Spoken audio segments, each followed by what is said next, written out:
Hello from Chisholm, and Kilpatrick. I'm Michelle DeTore, a supervising agent at CCK, and I'm here with Ethan Muckelbauer, a lead advocate at CCK.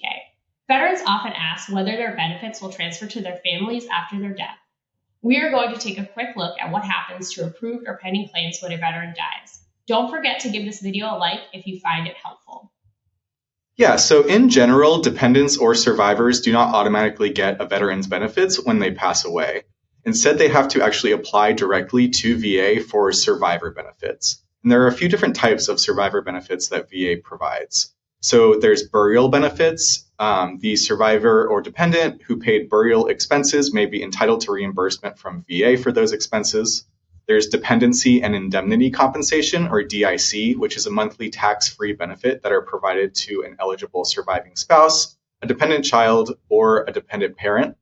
There's the Dependents Educational Assistance Program, and then there are a few other programs VA provides for survivors, which you can learn about on our website. However, there is one exception to the rule that the benefits don't transfer over, and that's the Veterans Month of Death benefits. So if a veteran who is already receiving VA compensation or pension benefits passes away, their last month of benefits can be paid to the surviving spouse. Usually this happens automatically, but if the surviving spouse doesn't receive those payments, you can request them from VA. Now let's talk about what happens to a deceased veteran's active claims. When a veteran passes away while a claim for VA benefits is still pending or was just approved, an eligible spouse or dependent may request to be substituted into the veteran's case to continue the claim for benefits. Only a spouse or dependent child or parents can request to be substituted. If this occurs, the claim will proceed as it would have if the veteran were still alive, allowing additional evidence to be added to the file. Like a claim for accrued benefits, eligible dependents must apply for substitution within 1 year of the veteran's death.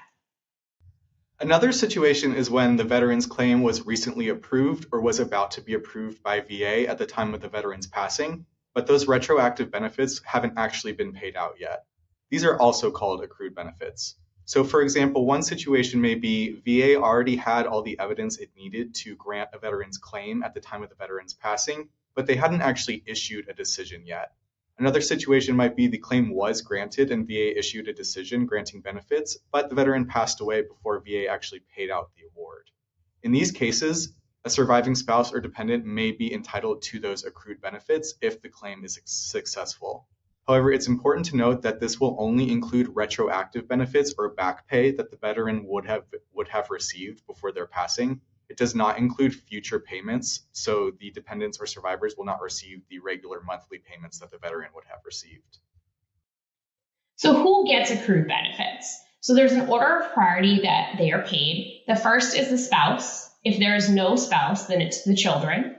If no spouse or children, it's dependent parents.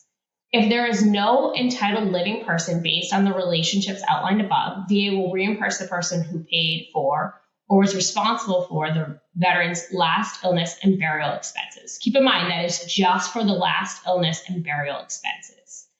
Now, a claim for accrued benefits must be filed within 1 year of the veteran's death. To file, eligible living persons should file out a VA form 21-534 and submit it to VA. This is the same form that would be used when filing for Dependency and Indemnity Compensation, also known as DIC benefits. Just a general note of importance, there are a lot of different forms involved in survivor benefit, substitution, and accrued benefit cases. You're strongly encouraged to reach out to someone who can help. Typically, it's going to be someone accredited or a veteran service organization. Thanks, Michelle. We'll stop there, but you can check out our website, cck-law.com, for more information about compensation and benefits for veterans with dependents or for survivors. Be sure to like this video and subscribe to our channel for future updates. Thank you and take care.